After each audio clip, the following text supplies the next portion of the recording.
Apalagi dituduh seolah-olah penundaan penempatan ini karena BP2MI, karena pemerintah. Itu tidak mungkin dong, padahal kami juga satu sisi merasa jika penempatan ini cepat dilakukan, negara akan diuntungkan. Kedua, BP2MI itu badan pelaksana penempatan, salah satunya gitu kan, masalah perlindungan. Nah, di atas kami ada Kementerian Ketenagakerjaan. Beda kan, kami kan tidak sejajar dengan kementerian loh. Kementerian Tenaga ini kami di bawahnya. Ini regulator yang membuat aturan, kami pelaksana aturan. Kemarin salah dengan tuduhan seorang penyebabnya BP2MI. Padahal keputusan-keputusan terkait negara-negara mana yang dibuka, negara-negara yang ditutup, itu adalah naker, bukan BP2MI.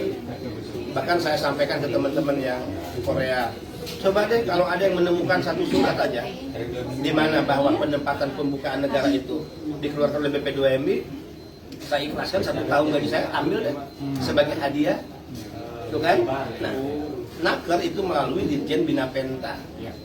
Sekarang kalau nggak salah keputusan terakhir 52 negara. Korea, Taiwan kan ikut ditutup.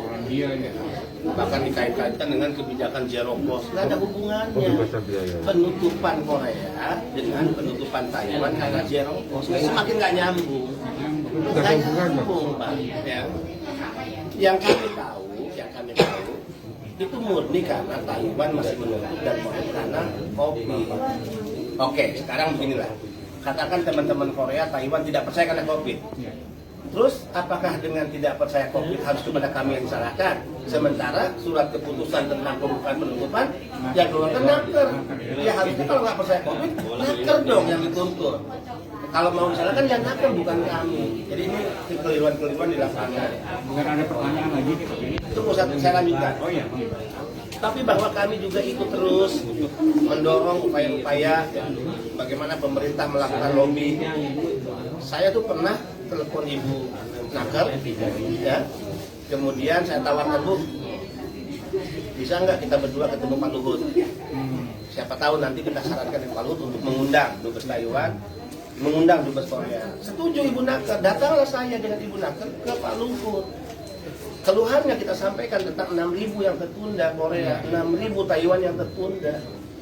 Nah akhirnya Pak Luhut menindaklanjutnya dengan memanggil ya Dubes Taiwan. Taiwan bukan Dubes istilahnya ya, apa itu? KDI. Ya, KDI ya, yang Indonesia dan Dubes Korea. Tapi pada saat pertemuan itu dilaksanakan, Dubes Korea lagi kena COVID. Yang bisa datang hanya KDI Taiwan. Dalam pertemuan di Teto, Pak. Teto, ya, oke. Yang dipanggil oleh Pak Luhut akhirnya pihak Teto yang datang. Dubes Korea nggak sempat karena pas bersamaan tanggal itu dinyatakan COVID. Pak Luhut menyampaikan dalam hal pesan yang sama karena udah kita feeding. Pak, tolong dong sedikit tekanlah Taiwan, sedikit tekanlah Korea. Ya, apakah benar ini masalah COVID atau bukan? Nah, kalau lagi-lagi dianggap kita salah, Pak Luhut aja udah turun tangan, terus kalian berani menyalahkan Pak Luhut misalnya ya? Nah, artinya ini murni dalam pandangan kami, yaitu kebijakan COVID ya Taiwan maupun Korea. Karena faktanya 52 negara kalau mengacu pada surat Ditjen Bina Penta masih berjalan kok sampai sekarang. Ini sudah dikurangi karena terakhir Hongkong tutup. Awalnya di 52 negara masih dibuka. Singapura tutup. Awalnya masih dibuka. Ya, karena murni.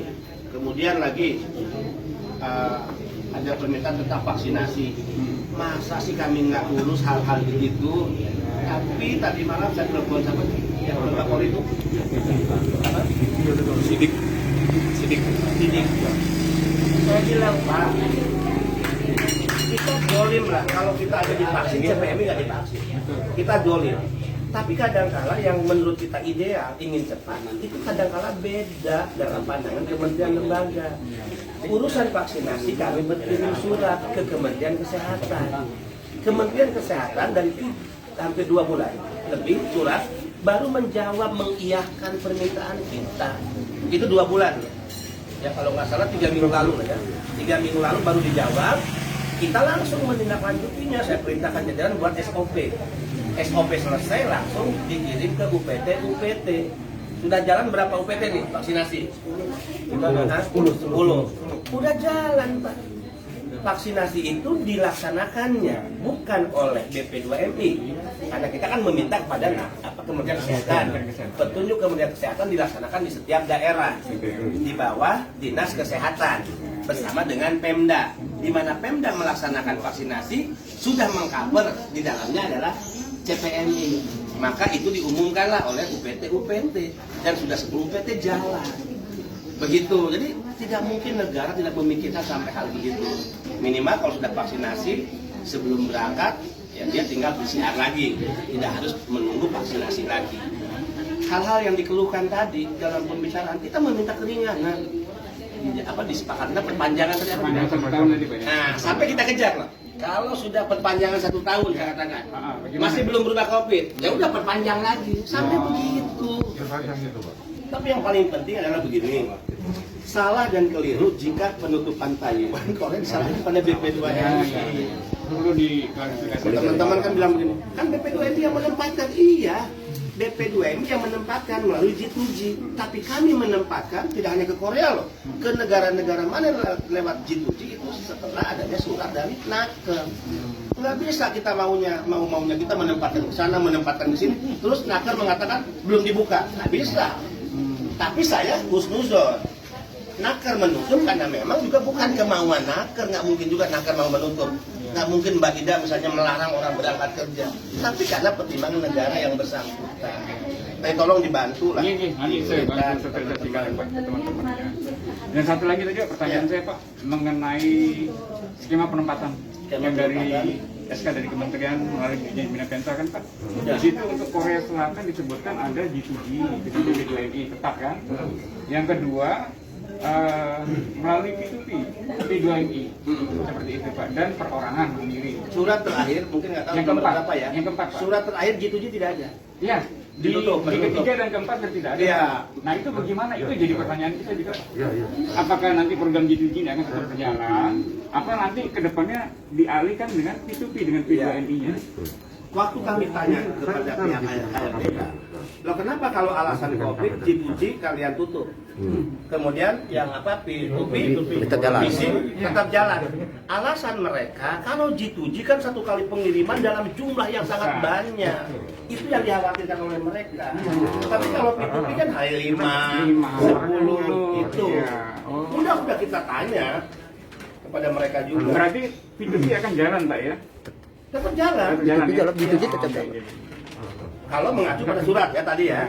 Nah, ternyata kan Mas hafal juga bahwa semua berdasarkan surat Dirjen Bina Penta kan. Ya, dan gini soalnya Pak, sekarang ada PT-PT juga kan Pak.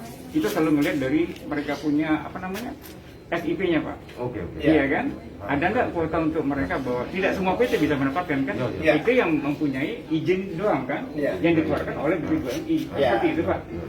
Nah, jadi yang saya mau klarifikasi ini, apakah memang benar Pak ya? Jadi PT sudah bisa menempatkan untuk Korea Selatan ini. Kalau program P2P Ya. surat terakhir Dirjen Bina Penta ya itu tidak ditutup surat terakhir. Saya nggak tahu apakah Naker sudah meralat surat itu. Tapi terakhir yang masuk ke kita hanya G2G yang ditutup, yang G2G. belum dibuka. Mas juga baca kan? Ya, P2P. Ya berarti sepanjang itu ya masih dinyatakan bisa mengirim melalui surat Dirjen Bina Penta, Naker berarti jalan. Oh siap Pak. Gitu ya. Jadi clear sudah Pak. Jadi pertanyaan-pertanyaan dari teman-teman semua kan kadang-kadang Dan kalau phishing kan tahu sendiri berapa biayanya. Nah, iya. Waduh, sampai Gede. 150 juta. 150 jutaan Pak. Iya. Enggak, yang jadi pertanyaan saya, di surat itu Pak ya ada disebutkan kan Pak. Itu yang ada di keterangannya Pak. Deskripsinya kan ada. Iya. Itu yang P2P itu untuk yang perikanan fishing dengan visa dan segala macam ada kan visa ini, visa itu kan Pak.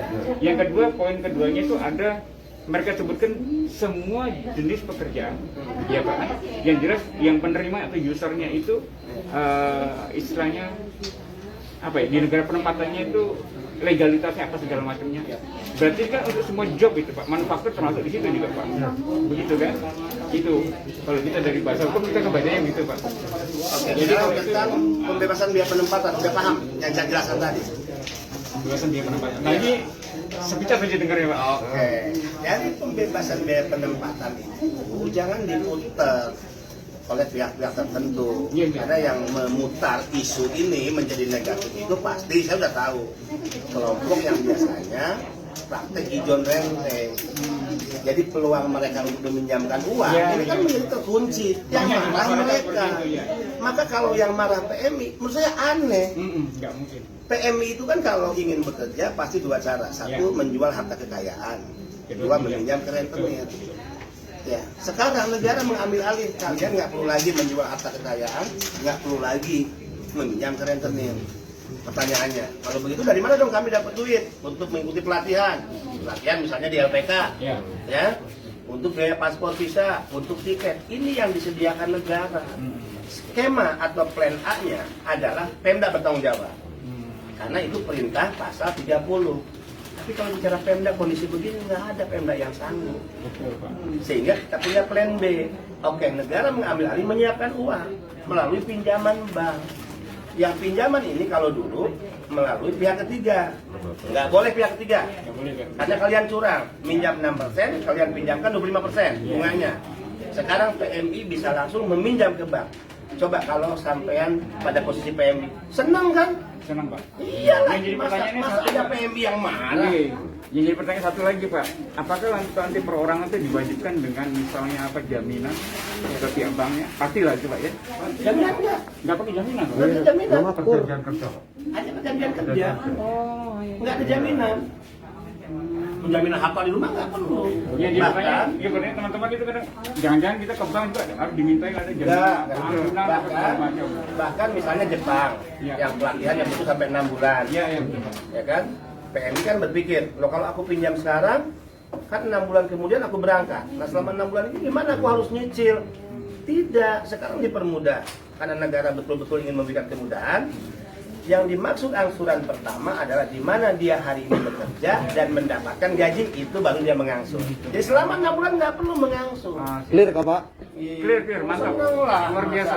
Iya. DP2MI luar Jadi biasa. yang marah itu siapa? Coba Iya. yang marah itu. Tadi suka minjem-minjem itu. Luar biasa. Iya, terima kasih banyak Pak. Terima kasih ya. Oke, Terima kasih ya. Geng. Salam buat kawan-kawan. Geng, Pak. Terima kasih Pak. Nanti bisa kalau udah kantor. Nah ini kantor. Oh iya PT ya. Di Jalan Raya Pak. Iya. Ada Cipto. Iya. Makasih Pak. Dobril. Terima kasih Pak. Ini di Tono bukan telepon nih. Bisa. Nanyain itu kontraktornya Taiwan.